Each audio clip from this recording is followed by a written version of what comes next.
Israel's 76th Independence Day ceremonies were mixed with grief and sorrow this year as war rages on and the fate of the hostages in Gaza remain unknown. The State of Israel was not there on October 7th in full force and power as we all expected, but since then it has been working every day to return you home to your family.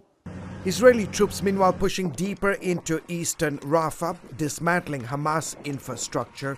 IDF soldiers said to be engaged in close quarters combat with the group's terror fighters.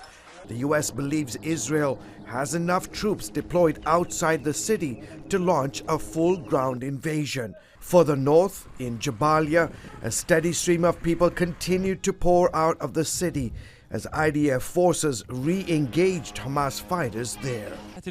We escaped from the shelling and missile attacks. We couldn't bear all this, so we ran out. There's evidence that despite Israel's efforts to eliminate Hamas from northern Gaza, that fighters are regrouping in areas once cleared out.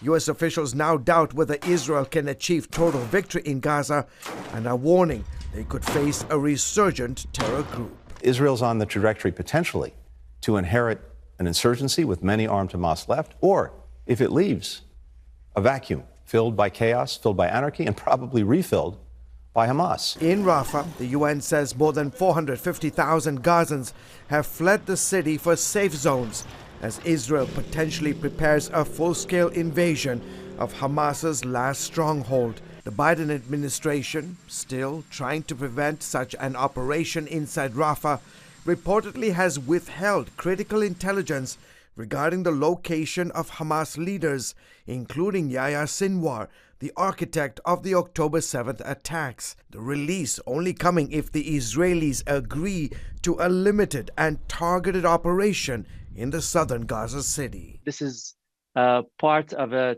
trend and a pattern.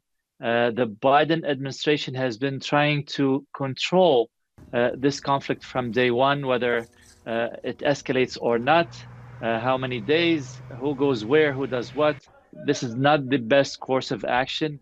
We help our allies against our enemies. That's how it should be. The Washington Post reporting that U.S. intelligence even contains the precise location of the group's terror tunnels. So if this is the case, and we know where Sinwar is, and we know how the tunnels look like, so what are we as the United States government waiting for? The White House denies it withheld such intelligence.